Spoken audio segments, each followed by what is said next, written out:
Page number 149, my belt is longest. यह एक activity है। इसमें आपको एक थिक पेपर शीट लेना है जिसका लेंथ है 14 सेंटीमीटर और विड्थ है 9 centimetre. You can also use an old post card. यहाँ पर बेल्ट बनाना है तो एक थिक पेपर लेंगे जिसका मेजरमेंट यहाँ गिवन है और उसी से उसको कट करके हम लोग स्ट्राइप्स में बेल्ट बनाएंगे। लेकिन बेल्ट बनाने से पहले यहाँ पर दो क्वेश्चन है। फर्स्ट है what is it's area and what is its perimeter.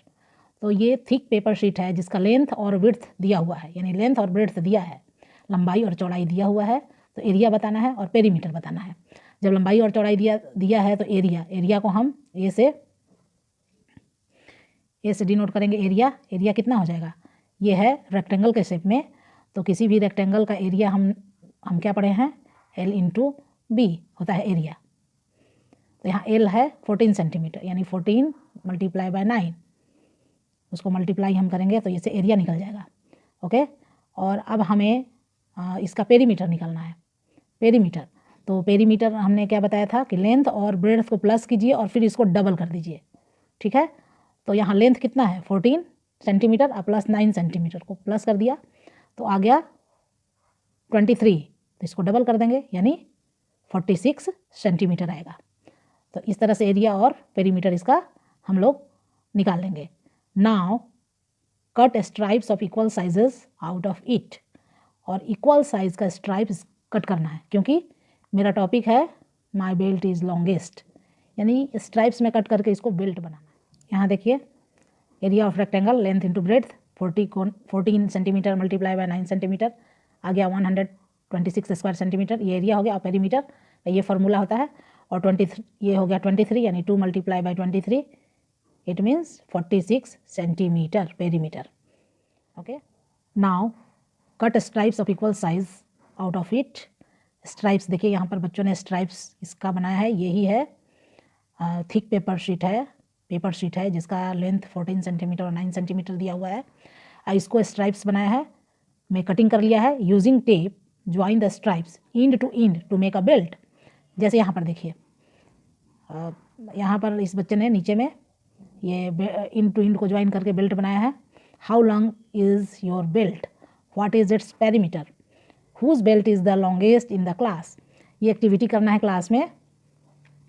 जैसे मान लीजिए इसका स्ट्राइप्स ऐसे बना तो इसके इंड को टेप से हमको ज्वाइन कर लेना, इस तरह से ये ज्वाइन होते जाएगा। ठीक है, और इसमें देखेंगे कि किसका लॉन्गेस्ट है तो, और इसका क्या पेरीमीटर होगा। पहले तो देखेंगे how long is your belt, उसके बाद उसका पेरीमीटर फाइंड आउट करना है और देखना है कि क्लास में सबसे लंबा, सबसे लॉन्गेस्ट किसका बेल्ट बना है। ओके, जो हमने पेपर शीट लिया है थिक है, उसका लेंथ है 14 सेंटीमीटर एंड विड्थ है 9 सेंटीमीटर। सपोज कीजिए कि ये पेपर शीट है, ओके, ये है 14 सेंटीमीटर और ये है 9 सेंटीमीटर। अब इससे हमें बेल्ट बनाना है। ओके, अब इससे हमको बेल्ट बनाना है। अगर हम 1 सेंटीमीटर विड्थ रखेंगे बेल्ट का, यानी 1 सेंटीमीटर विड्थ रखेंगे तो कितने पार्ट हो जाएंगे, ये 9 सेंटीमीटर है तो 9 पार्ट हो जाएंगे, यानी स्ट्राइप्स कितना हो जाएगा, स्ट्राइप्स हो जाएंगे 9।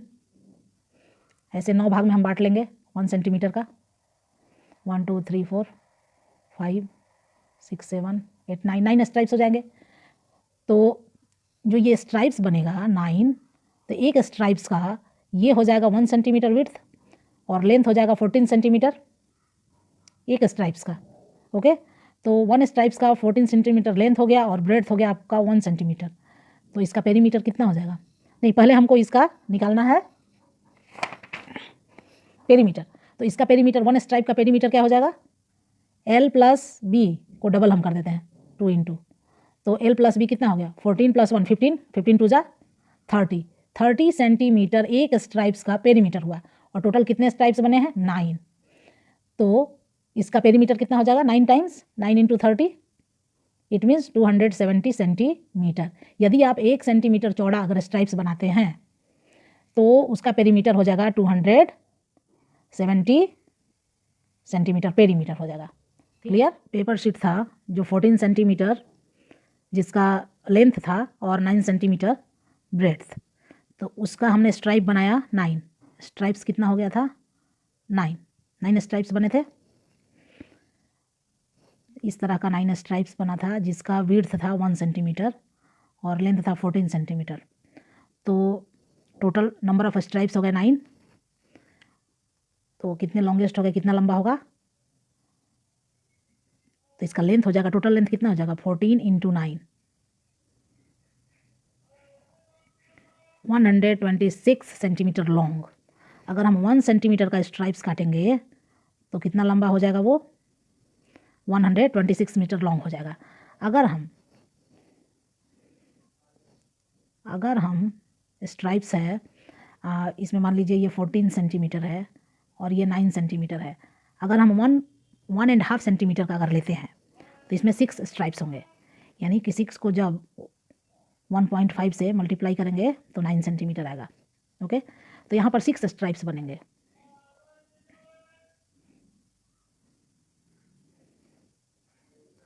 One two three four five six stripes बने। तो यहाँ पर नंबर ऑफ स्ट्राइप्स कितने हो गए, नंबर ऑफ स्ट्राइप्स हो गए 6, ठीक है, और लेंथ है 14, यानी तो टोटल लेंथ कितना हो गया, जो 6 को जब हम ज्वाइन करेंगे टेप से तो लंबा बेल्ट बनेगा, तो उसका लेंथ कितना हो जाएगा, हम 14 को 6 से मल्टीप्लाई कर देंगे, कितना हो जाएगा 84 सेंटीमीटर लॉन्ग होगा। तो जब हम 1 सेंटीमीटर का विड्थ रखते हैं बेल्ट का, तब उसका लेंथ 126 सेंटीमीटर आया, और जब हम 1.5 सेंटीमीटर विड्थ रखते हैं, जब इसका विड्थ रखते हैं 1.5 सेंटीमीटर, तब कितना इसका लेंथ आया 84। इससे क्या निकल रहा है कि जितना कम चौड़ा रखेंगे, चौड़ाई जितनी कम होगी बेल्ट की, लंबाई बढ़ती जाएगा, उतना वो लंबा होगा। यानी अगर हमको लॉन्गेस्ट बेल्ट बनाना है तो उसका जो बेल्ट की चौड़ाई होगी वो कम रखनी होगी। ये क्लियर है। तो whose belt is the longest in the class, तो हम देखेंगे कि किसका विड्थ कम है, जिसका विड्थ कम होगा उसका लॉन्ग ज़्यादा होगा।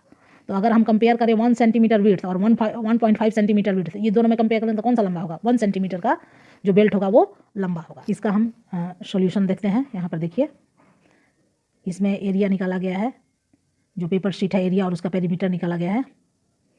यहाँ पर एरिया हो गया आपका 126 स्क्वायर सेंटीमीटर, और इसका हो गया 46 सेंटीमीटर, इसका हो गया पेरीमीटर। जो ये शीट था 14.14 सेंटीमीटर था, सॉरी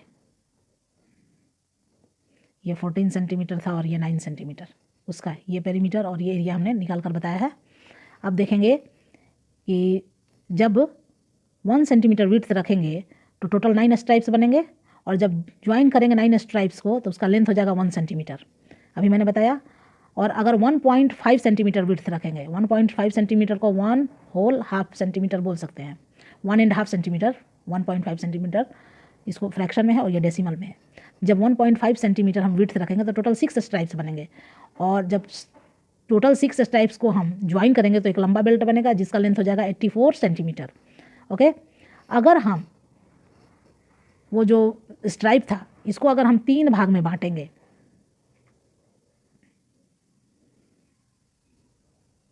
अगर 3 स्ट्राइप्स बनाएंगे तो इसका चौड़ाई कितना हो जाएगा 3 सेंटीमीटर, 3 सेंटीमीटर की विड्थ हो जाएगा। तो इसका टोटल कितना लेंथ होगा 14 × 3, 14 × 3 42 सेंटीमीटर लेंथ हो जाएगा, और पेरीमीटर कितना हो जाएगा बेल्ट का 90 सेंटीमीटर। ओके, क्योंकि 42 इसका लेंथ हो गया और ब्रेड्थ हो गया 3 सेंटीमीटर, ये 42 है, वो जो 3 स्ट्राइप्स में हमने कटिंग किया इसको और इसको ज्वाइन किया, उसका पेरीमीटर होगा 90 सेंटीमीटर। तो यहाँ पर ऑब्जर्वेशन में क्या आ रहा है, ऑब्जर्वेशन यह बता रहा है इसमें कि अगर स्ट्राइप्स का विड्थ कम होगा तो वो बेल्ट लंबा बनेगा, यानी stripes of the least width will make the longest belt in the class. तो जिसका बेल्ट का चौड़ाई कम होगा वो ज़्यादा लंबा होगा। ठीक है, क्लियर है। Page number 150, discuss why did some of your friends get longer belts than other. आपके कुछ दोस्तों का जो बेल्ट है वो लंबा है, क्यों? इसका कारण ये है कि उसका जो स्ट्राइप्स उसने जो बनाया है उसका चौड़ाई कम है। इसका यही आंसर है सही। इसको हम कह सकते हैं because they made belts from thinner stripes than others. जो स्ट्राइप्स है उसका वो थिनर है, उसका विड्थ कम है, इसलिए वो लंबा है। Is the area of your belt is the same as the area of the post card. अब बताइए कि जो एरिया बेल्ट का है वही एरिया पोस्ट कार्ड का भी है, क्यों? इसका आंसर बताना है क्यों और क्यों नहीं। ओके, तो देखिए हमारा जो पोस्ट कार्ड था उसका था 14 सेंटीमीटर लेंथ और विड्थ था 9 सेंटीमीटर, तो इसका एरिया कितना हो जाएगा? 14 इंटू 9, 126 स्क्वायर सेंटीमीटर। ओके, और जब हम इसको स्ट्राइप्स के रूप में बनाए तो हमने बनाया 9 स्ट्राइप्स, 1 सेंटीमीटर विड्थ लिए तो 9 स्ट्राइप्स बनाए, 9 स्ट्राइप्स को जोड़े तो ये यहाँ विड्थ हो गया 1 सेंटीमीटर और 14 सेंटीमीटर इसका लेंथ हो गया। तो एक स्ट्राइप का एरिया कितना हो गया? 14 इंटू 1 इंटू 14, तो 9 स्ट्राइप्स का विड्थ कितना हो गया? 14 स्क्वायर सेंटीमीटर एक स्ट्राइप्स का हो गया एरिया। तो 9 स्ट्राइप्स का कितना हुआ? 9 times 14 square centimetre means 126 square centimetre. कहने का मतलब कि एरिया में कोई भी चेंजेस नहीं आएगा, एरिया नहीं बदलेगा। क्यों नहीं बदलेगा एरिया? क्योंकि एरिया क्या बोलते हैं? एरिया किससे हम कहते हैं? इसके अंदर का स्पेस। तो ये जो अंदर का स्पेस है इस कितना भी टुकड़ा में करेंगे तो एरिया सेम ही रहेगा, एरिया नहीं बदलता है। Okay, area of all the belts would be equal to the area of the post card because every part of the post card is being used in making a belt. ये जो post card है इसका प्रत्येक part को हमने use किया है belt बनाने में। इसको इसमें सबको हमने किया, इसको किया, इसको किया, इसको किया। तो ये इसके अंदर का पार्ट है, ये सारे को हमने यूज़ किया है, इसीलिए इसका एरिया हर हाल में इक्वल होगा, चाहे उसका विड्थ 1 सेंटीमीटर हो या 1.5 सेंटीमीटर हो या 3 सेंटीमीटर हो विड्थ। चेंज होगा पेरीमीटर, एरिया कभी चेंज नहीं होगा। ओके, तो इसका आंसर होगा, यहाँ देखिए ये आंसर है। Why did some of your friends get longer belts than others? Because they made belts from thinner stripes than other. Is the area of your belt the same as the area of postcard? Why or why not? Yes, this is equal to area of the postcard because area of all the belts would be equal to the area of the postcard because every part of the postcard is being used in making belt. What will you do to get the longer belt next time? क्या करेंगे हम longer belt पाने के लिए? तो जो belt बनाएंगे वो थिनर बनाएंगे, उसका जो विड्थ होगा उसको हम लेस रखेंगे। क्लियर? ये जो हमने बेल्ट एक्टिविटी की कि किसकी बेल्ट सबसे लंबी है, इस बेल्ट एक्टिविटी का मेन एम था यह समझना कि किसी भी चीज़ की जो एरिया होता है वो सेम होगा, चाहे वो किसी भी फॉर्म में हो, लेकिन उसका पेरीमीटर डिफरेंट होगा। Okay, puzzle pass through a postcard. Can you think of how to cut a postcard so that you can pass through it? See photo. If you have tried hard enough and still not got it, look for the answer somewhere ahead. एक post card को ऐसे cut करना है कि आप उसमें से निकल आइए। तो उसको किस तरह से कटिंग करना है? देखिए इस तरह से कटिंग करना है। यहाँ पर देखिए ये पोस्ट कार्ड है और पोस्ट कार्ड को किस ढंग से कटिंग किया है। इस ढंग से जब हम कटिंग करेंगे तो ये पूरी तरह ये फैल जाएगा। यहाँ पर लाइंस बना दिया गया है पहले पोस्ट कार्ड में, फिर इसको सीजर से कट कर दिया गया लाइंस के अलॉन्ग और इस तरह का ये बन गया है और इससे कोई भी इससे पास कर सकता है। तो ईजिली हम पास कर जाएंगे इस पोस्ट कार्ड के थ्रू। Clear? Page number 151 people everywhere, ये एक्टिविटी है। You can play this game in a ground. इस गेम को ग्राउंड में खेलना है। Make 2 squares of 1 square metre each. 2 square बनाना है 1 स्क्वायर मीटर ईच, जिसका एरिया है 1 square metre. Divide your class in 2 teams. Ready to play? यहाँ पर क्या करना है? 2 स्क्वायर बनाना है जिसका एरिया है 1 स्क्वायर मीटर। 2 स्क्वायर बना देना है, ठीक है, और फिर गेम खेलना है। How many of you can sit in 1 square metre? कितने उसमें आप में से कितने बच्चे उसमें बैठ पाएंगे? हमें लग रहा है कि 3 बच्चे बैठ पाएंगे, 3। How many of you can stand in it? तो 4 स्टैंड कर जाएंगे, 4 या 5। Which team could make more children stand in their square and how many? इस एक्टिविटी को करना है। Which team could make more children sit in their square and how many? और यहाँ पर 2 टीम बनेगी और खेलेंगे और किस टीम के बच्चे ज़्यादा बैठते हैं, किस टीम के बच्चे ज़्यादा खड़े हो पाते हैं, इस तरह से ये गेम खेलना है और इन्जॉय करना है। ओके, देखिए यहाँ पर ये आंसर है उसका। अगर 1 स्क्वायर मीटर का बनाया गया स्क्वायर तो उसमें 3 बच्चे बैठ पाएंगे, 4 खड़े हो पाएंगे और मान लीजिए 2 टीम है, तो किसी भी टीम में अगर दुबले बच्चे हैं तो 5 बच्चे खड़े हो पाएंगे। Which team could make more children sit in their square? How many? Team A could make 4 children sit in their square. Measure the length of the floor of your classroom in meters. Also measures the width. अपने classroom का length और breadth आप measure कीजिए। Measure the length of the floor of your classroom in metres, also measure the width. मान लीजिए हमने measure किया length, तो लेंथ मेज़र किया, लेंथ आ गया हमारा 10 मीटर और विड्थ आ गया मान लीजिए 8 मीटर। तो एरिया कितना हो जाएगा? 10 into 8, 80 square metre. How many children are there in your class? हमारे क्लास में मान लीजिए 40 बच्चे हैं, टोटल 40 चिल्ड्रन है। तो how many children can sit in 1 square? तो 1 स्क्वायर में कितने बैठेंगे? 1 स्क्वायर में बैठेंगे 40/80, यानी 1/2 चिल्ड्रन, 1/2 चिल्ड्रन बैठेंगे।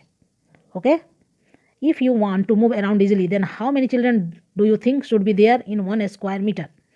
अगर आप चाहते हैं कि बच्चे इजीली मूव करें 1 स्क्वायर सेंटीमीटर में, अगर 1 स्क्वायर मीटर है एरिया, उसमें कितने बच्चे बैठेंगे कि इजीली मूव करेंगे? तो आई थिंक 2 बच्चे, 2 बच्चे बैठेंगे तो आराम से वो मूव कर पाएंगे। ओके, इसका आंसर आप देखिए यहाँ पर है। मान लीजिए हमने मेज़र किया तो 80 स्क्वायर मीटर आ गया और टोटल आपकी क्लास में 40 चिल्ड्रन रहते हैं, तो एक स्क्वायर मीटर में कितने बच्चे बैठेंगे? आधा। और इजीली मूव करना है तो 2 बैठेंगे। Clear? Share the land, page number 152। Nasrima is a farmer who wants to divide her land equally among her 3 children, Chumki, Jhumri and Imran. She wants to divide the land so that each piece of land has 1 tree. Her land looks like this. ये land है और land में 3 trees हैं, 3 पेड़ हैं और इसके 3 बच्चे हैं, चुमकी, झुमरी एंड इमरान। और इस लैंड को वो डिवाइड करना चाहती है इक्वली अपने तीनों बच्चों में, और उसका एक ये शर्त है कि तीनों को ये एक एक ट्री मिलना चाहिए। ऐसा लैंड का इक्वली डिवीज़न। तो पहले हम देखेंगे कि लैंड है कितना, इसका एरिया देखेंगे। एरिया देखने के लिए हम पहले काउंट करेंगे कि लेंथ में कितने स्क्वायर्स हैं। 1 2 3 4 5 6 7 8 9 10। 10 है हॉरिजेंटली और 1 2 3 4 5 6 7 8 9, 9 है विड्थ। तो इसका एरिया कितना हो गया? एरिया हो गया 10 multiply by 9 is equal to 9 square centimetre. 3 बच्चों में डिवाइड करना है तो इसको 3 से डिवाइड करेंगे, इट मीन्स 30 स्क्वायर सेंटीमीटर, यानी एक बच्चे को 30 स्क्वायर्स मिलना चाहिए। तो हम इसको, एक बच्चे को 30 मिलेगा, दूसरे को 30, तीसरे को 30, तो टोटल 9 हो जाएंगे, 90 हो जाएगा। एक को 30 प्लस 30 प्लस 30 इक्वली डिवीज़न हो गया स्क्वायर सेंटीमीटर। तो एक बच्चे को 30 स्क्वायर काउंट करके डालना है, देना है, जिसमें एक ट्री भी आए। ओके, तो इसको हम ऐसे देख सकते हैं, देखिए इस तरह से डिवीज़न किया गया है। तो यहाँ काउंट कीजिए 5 4 9 10 11 12 13 14 15 16 17 18 19 20 21 22 23 24 25 26 27 28 29 30। और एक ट्री भी है, ये भी 30 है, उसमें एक ट्री है और ये भी 30 है। तो इक्वली डिवीज़न हो गया इस तरह से। इसका शेप किसी भी तरीके से हो सकता है, लेकिन इसमें ऐसे बना हुआ है, लेकिन इसका बाउंड्री सबका डिफरेंट है। If each square on this page is equal to 1 square meter of land, how much land will each of her children get? एक इसके बच्चे को कितना मिलेगा? 30 स्क्वायर, क्योंकि टोटल एरिया हुआ था 90 स्क्वायर मीटर था, और 3 बच्चों में डिवाइड करना है तो एक को मिलेगा 30 square metre. Jhumki, Chumki, Jhumri and Imran need wire to make a fence. Who will need the longest wire for fencing? और how much wire in all the 3 need? अब इन लोगों ने अपने लैंड का डिवीज़न कर लिया है, अब उसमें फेंसिंग लगाना चाह रहा है। ये तार देख रहे हैं और तार से उसमें घेरा लगाना चाह रहे हैं, तो किसको सबसे लंबा वायर की ज़रूरत होगी फेंसिंग के लिए? तो हम उसके बाउंड्री को देखकर पता लगाएंगे। ओके, ये लैंड का डिवीज़न है, इसमें हमें देखना है कि किसे लॉन्गेस्ट वायर चाहिए फेंसिंग के लिए। तो इसके बाउंड्री को हम काउंट करेंगे, तो यहाँ पर ये काउंट करेंगे तो 1 2 3 4 5, ये हो गया 5 सेंटीमीटर, और ये 1 2 3 4, यहाँ पर हो गया 4, और ये 1 2 3 4 5 6 7, ये हो गया 7, और ये 3 और ये 9। सबको ऐड करेंगे तो कितना होगा? 9 प्लस 5 14, 14 प्लस 4 18, 18 और 7 25, और 25 प्लस 3 28। मान लीजिए कि ये है चुमकी का, तो चुमकी का कितना आ गया? 28 सेंटीमीटर लेंथ, पेरीमीटर। चुमकी का, ये हो गया 28। अब हम रेड वाले को काउंट करेंगे, तो ये तो 7 इसका भी होगा, ये 7, और ये 4 इसका भी होगा, तो ये 11 हो गया, और 1 2 3 4 5 ये 5 है, 11 + 5 16 17 18 19 20 21 22 23 24 25 26 27 एंड 28, इसका भी 28, इसमें आ गया इसका भी 28 सेंटीमीटर। मान लीजिए झुमकी का है, तो झुमकी का हो गया 28 सेंटीमीटर। फेंसिंग के लिए तार चाहेगा, तार की ज़रूरत होगी। अब आते हैं हम इमरान का। इमरान का काउंट करेंगे तो 1 2 3 4 ये 4 सेंटीमीटर, और ये हो गया 9 सेंटीमीटर, और ये 2 सेंटीमीटर। इधर 1 2 3 4 5 6 7 8 9 10 11, ये हो गया 11। 11 + 9 20, 20 + 6 26 सेंटीमीटर इमरान का आ गया। तो who will need the longest wire for fencing? तो answer will be Chumki and Jhumri. Answer में उसी का होगा, क्योंकि 28 सेंटीमीटर वायर चाहिए, और इमरान को चाहिए 26 मीटर। सॉरी, मीटर में दिया हुआ है, सेंटीमीटर में नहीं है, तो यहाँ हम मीटर लिखेंगे, मीटर। तो इसको 26 मीटर चाहिए, ये लोग को 28 मीटर चाहिए। तो how much wire in all will the 3 need? तीनों को टोटल कितना चाहिए, तो तीनों को ऐड कर देंगे, 28 + 28 + 26 ऐड करिए,